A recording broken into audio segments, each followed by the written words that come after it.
Welcome back to the channel, everybody. Today we finally got home my brand new 2023 Kawasaki Mule, and this model is the Trans 4x4. And I bought this one for a few reasons. One, the price is right. This machine in camo is a little more, is $13,300, and that's MSRP, and that's what I got it for at the dealership. I know some dealerships might vary. I don't know. I feel like most of them probably just carry MSRP anyway. But that's what this machine costs, MSRP. Now, I bought this one for a few reasons, because it is a very utilitarian machine. Very good for a farm, very good for a ranch, very good for homesteading, anything like that.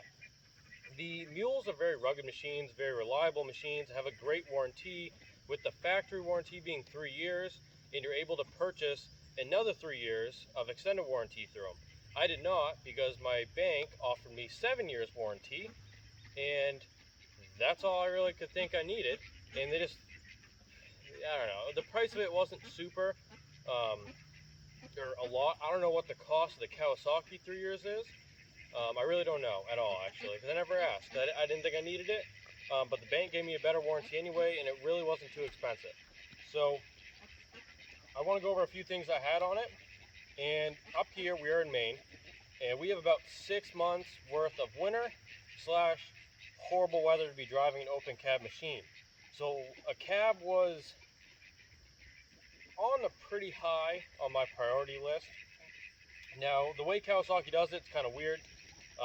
As you can see, it's only the half cab in the front, and I have the rear part transformed into the one row seating when this machine does have two. And we'll get into that in a little bit here, but I just want to touch on what you can see here. Now, this is a really nice windshield. This is glass. This is a glass flip-up windshield. I'll show you how to use that in a second here. And it is just the front cab with no doors. I need to add on doors later, but I wanted to lump in this cab with the loan because of the price and because just ease of just having them do it while it's there. The doors are the easy part, and I'll show you how I'm assuming they mount based on what I see here. And then this machine's very low. We're going to solve that in the future. And this bed will go here. The headache rack will go in this last pin, and you could slide everything forward by folding up the front seat to get a longer bed. And that's what I have here, because this is basically how it's going to sit most of the time. One of the reasons why I bought the machine is being at the price point it is, I can get this machine to have 2 rows of seats in case I brought anybody out to the homestead. Because in case you haven't seen the road videos in a while, and I haven't posted one in a while, but the road is not done. It is very much not done. So it's pretty tricky. We can't even get a vehicle in here yet without tearing it up pretty hard. Like, it's pretty severe mudding for a regular vehicle, and a regular vehicle won't make it. Sedan won't make it out here. A crossover won't make it out here. You need a pickup truck or an SUV that's tall. These newer SUVs won't make it out here. It was too fancy, too low to the ground. You're not going to want to do it. So we bought this machine pretty much to solve our homesteading needs out here. So now we got the base out of the way, I want to show you this thing up close. So as we approach the machine, there is a beach towel in there because it rained very heavy last night, and we needed just to wash off the seats this morning. But we'll take a little look around. Now, this machine, I'm assuming, is going to be hit or miss for a lot of people. They're going to love the styling, or they're going to hate it, because I can see very easily why they want to like it compared to like a Can-Am Defender. I love the way the Can-Am Defender looks, and personally, my pick was between the Can-Am Defender and this machine. You could get a base Can-Am Defender 2 rows for like 14 something. I want to say it's almost 15, but it might be closer to the lower 14s. Or you can get the 2-door for in the 12 range. Now, the problem with those machines is that they're wide.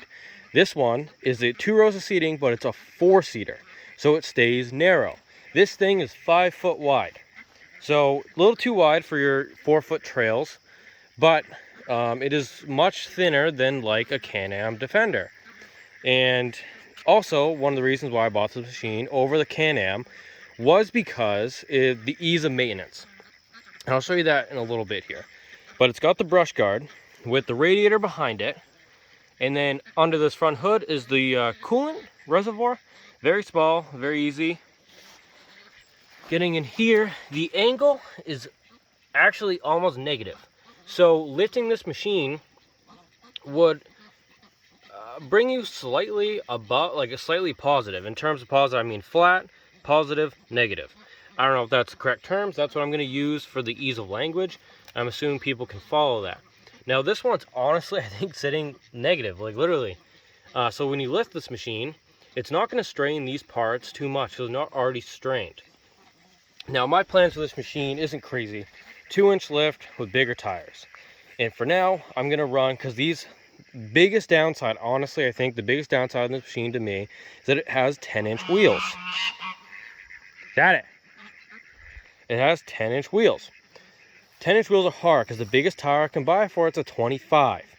Now, I think that's what I'm going to do right now. Buy the 25s, get it up. Really, these are 23, so you're only going to gain another inch, but I can get a much better traction for my terrain. I think I'm going to get 25s on these wheels because I plan on tracking this thing for our very long winter. And then after that, we'll see what happens. I might get some 12-inch wheels, and then possibilities are unlimited. You can get so much bigger sizes. We'll see what happens. And I want to get a 2-inch lift, whether it be from the whole strut assembly and everything, coils, or just being a spacer. I'm okay with that too on this machine, but we'll see what happens when I cross that bridge later on. Headlights, adequate, I guess is what I would call them. They look pretty good from here. I like round headlights. I don't really love the square ones, and I like the look of this machine. I know some people probably don't, and they're not even going to look at this machine. That's okay, but if you're on this video, you're probably thinking about buying one of these 4010s. I didn't even call it a 4010, really. I call it the Trans Pro, and that's what it is, or the Trans 4x4, but this is a 4010, and it just has the styling, and I love it. Personally, I like it a lot. So this cab isn't even a Kawasaki cab either. It is a Curtis cab. And here's the part number. And this is just the front half. This is just some of the other stuff they'll offer you from Curtis. And then I also have the heater down here. I'll show you that works in a minute as well. But this windshield, I'm so happy with it. Compared to the other ones I was looking at where it was like the half flip on the bottom or whatnot, the whole flip being plastic. And I was fully prepared for a plastic windshield, but I love that this one is the glass. And I want to show you how easy this thing is. Now, if you don't know anything about these 4010s, is that this whole hood will roll up. It'd be storage. So they have, if you're gonna have a windshield, you need the flip up, or else you just lose all this space. Some people probably don't care. For me, for the money I spent on this machine, I want to get all of it. The only thing I don't like about this flip up, the shocks are very short and it does not go up all the way. I like how the Can-Ams, the flip up, will be flat and level all the way across. Now, it's fine. We'll see how I like it later on when I actually get into it, or use it more rather. But this is a very early review on the machine of just how I like it so far. Now to get this open, you pull this handle and you pull this little forklift knob. And that basically rolls this out. I call it a forklift knob because it kind of looks like a forklift. So you kind of need two hands for this one. So I'm just going to set you on the seat real quick. Stay. Oop, real fast.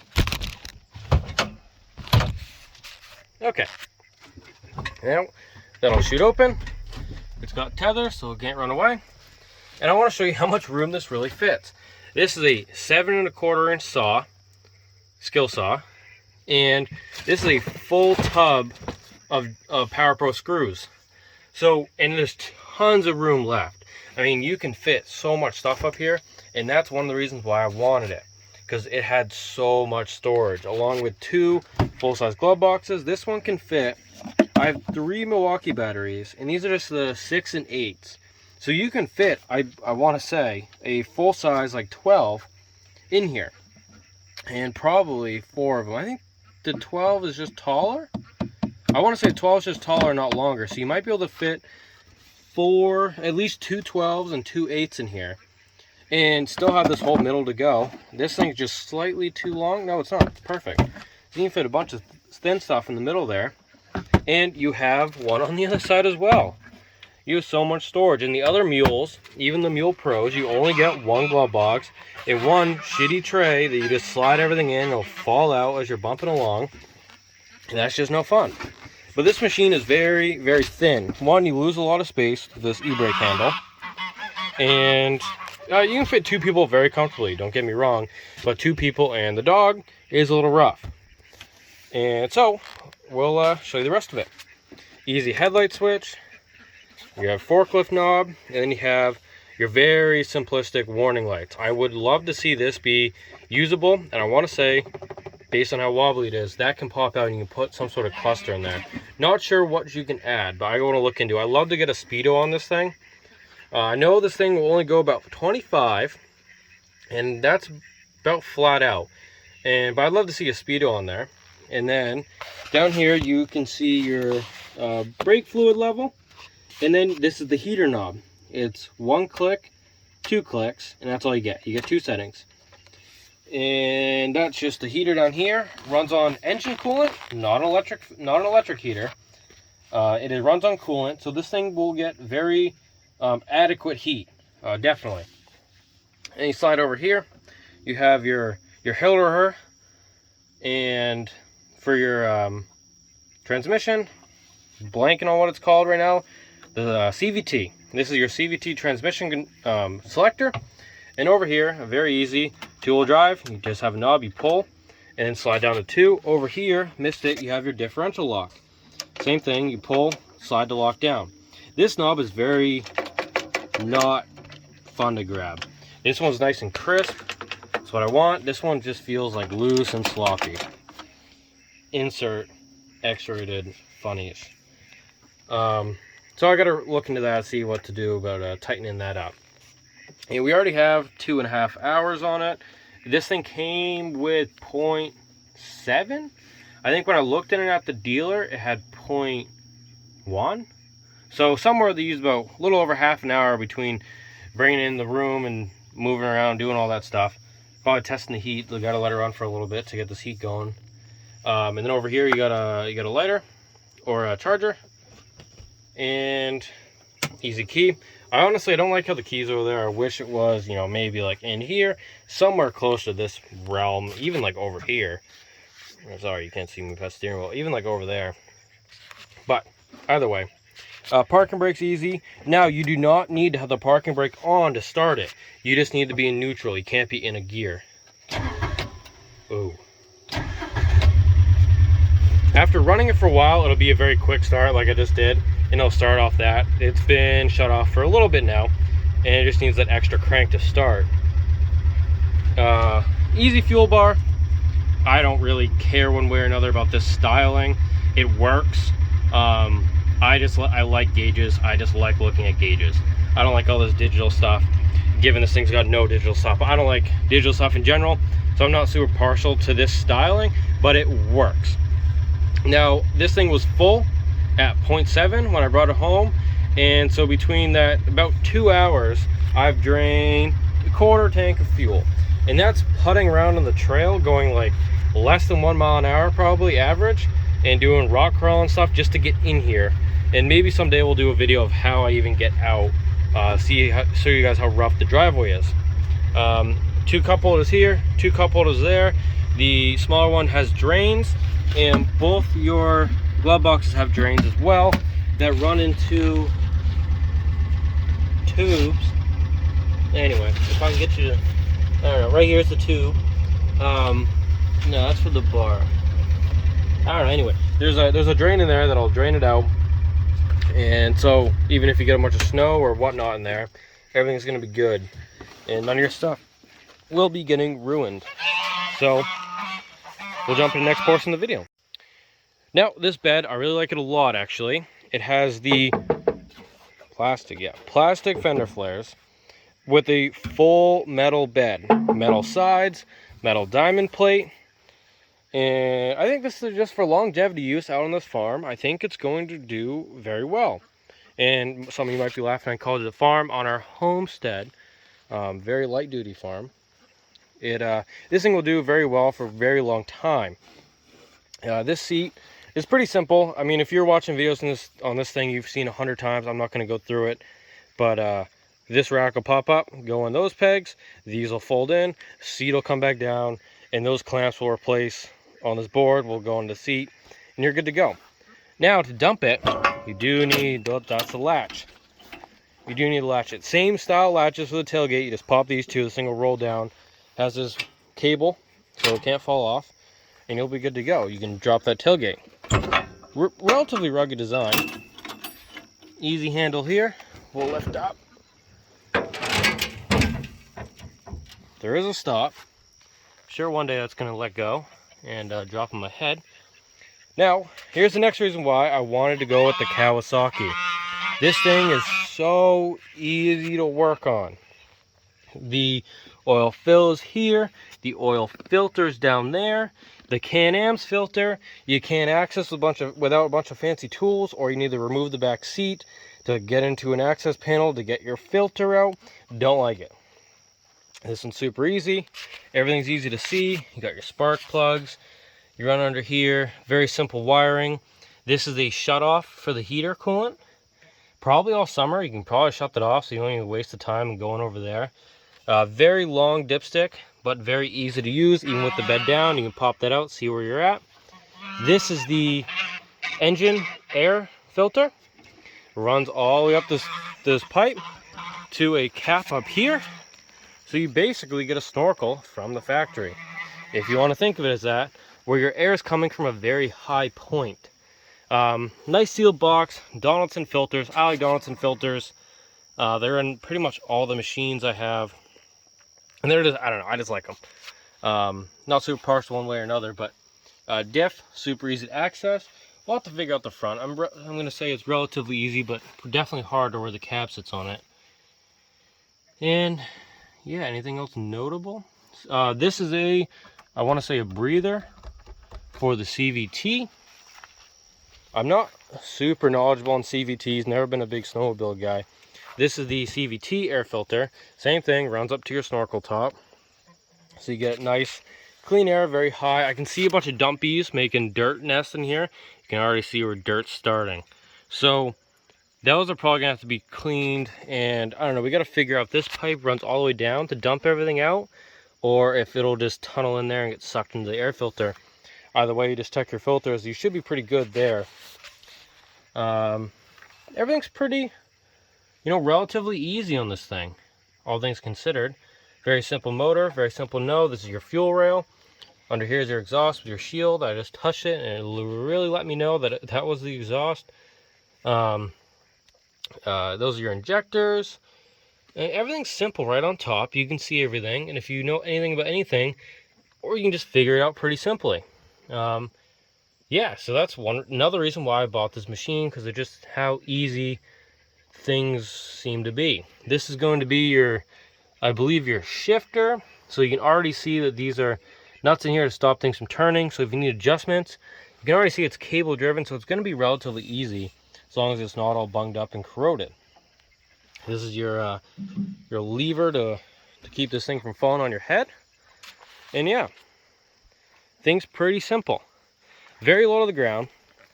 It has a 2-inch receiver, so you can kind of haul whatever you want. But as you can see, that's super. I mean, like, my phone, not even 2 of my phones from the grass. And it's not this mega phone either. So you have some giant Apple thing, you probably can get one phone between the ground and you. But everything's got skid plates that you'd want to see skid plated. So that's pretty important to me, at least, being on these rocks that I am. So last but not least, I just want to touch on some things I don't love about the cab. This is the back panel that comes with it. You want the back panel, because if you have this front windshield, what's going to happen is a vortex of wind is going to come over and it's going to circulate. Sort of like how the front of your truck bed's always full of dirt and dust and stuff. It's going to hurricane back, and if you don't have that, it'll all end up in the cab from behind you and all over the floorboards. It'll just be this like dirty mess. Just from driving it, not like even from going through mud or going through water. It'll just always be dusty in there if you don't have some sort of back panel. So I like the back panel. I think what I'm going to do is just get this back roof section so that all 4 seats are roofed in. and everything will be good. When you get the back panel or the back roof, I think it tilts up so you can get this headache rack through with it all the way up. But I got to look into that a little more.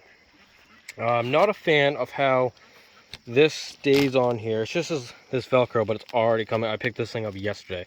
It's just sticky Velcro. It's supposed to be on this black powder coat. Gonna guess they didn't clean it or just didn't hold it long enough for it to stick. There's like 3M stuff, like automotive stuff, that stuff sticks. And you cannot get that stuff off. So I'm gonna guess that was probably the case. But that's really minor to me. These are pegs for your doors. I'm assuming the doors drop in these and then we'll latch in these latches here, and then it comes with the latch for the back door, but none of the, obviously you can see the indent there, none of the structure to hold the doors. So maybe someday we'll get the backs enclosed. Not really sure yet. Until I have a need, I won't be spending that kind of money. The only thing I think will have an issue as of right now for up here is how this thing's tack welded. Now, if you're somewhere where rust isn't a big deal, this probably isn't going to apply to you. I'm going to have to silicone these gaps. Not for structure, but so water and snow and ice and salt and anything that will corrode this steel can't get in there. Now, I'm saying it's steel. I'm assuming it's steel. It could be aluminum. Either way, it will corrode if there's just water sitting in there, being all nasty, being all dirty. In between two pieces of metal, this is eventually in 10-15 years going to puff up. And will I care at that point? I don't know. But for me, I think it's just super simple to run a quick bead of silicone there so water just can't get in this area and just avoid that whole conversation. Because even though it can get in and come back out down there or whatnot, it will always still be here just a little bit, and it will do damage to your steel. Ask me how I know. I've seen it. Not on machines, because I've never had a machine before, but on tons of steel where things are just steel over steel without a solid sealing all the way around. So, I don't know. That's my little review here. I will say, for drivability, steering, you can go about 8 that way before the wheels turn as you're just cruising down the road. I mean, this is just off. Barely a wiggle. And when it's on with the power steering going, you can go 8 to 8, so you have a quarter turn of movement total before anything happens. Now that's both ways, obviously. If you're going one way, you got an 1/8 of movement. And the brakes are not good. They are drum brakes all the way around. Maybe they're out of adjustment from the factory. I don't know. It could be. It's just drum brakes. Do I care? Not really. But for somebody who's going to be on the trails a lot, someone who's going to be on like county roads, someone who's might need to stop someday really quick, these are, you have to push pretty hard. They're not very good brakes. For out here, I don't care. They're so good to me just having brakes compared to all my equipment that doesn't. So I just put that out there for somebody who might be asking, how's the steering and how's the braking? The steering is also stiff. I kind of like it, but between the small steering wheel, it does have power steering, but between the small steering wheel and being stiff, I would like to see a slightly bigger steering wheel, to be honest. I don't know what this measures, but probably like, even if it was just 2 inches in diameter bigger, I think that would make a pretty good difference in how it drives. But either way, it's kind of neither here nor there. Just something to point out if you're looking at this thing. And yeah, so that's my initial review of the 2023 4010 Mule, and I hope you guys enjoyed it. Let me know if you have any questions. I'm going to be beating the snot out of this machine for its whole life. So, if you have any questions about it, or what not to do, what this thing will do, cool upgrades, so let me know. I'll keep you guys posted all the way through it. So, thanks for watching, and I hope you tune in to the rest of these Mule videos.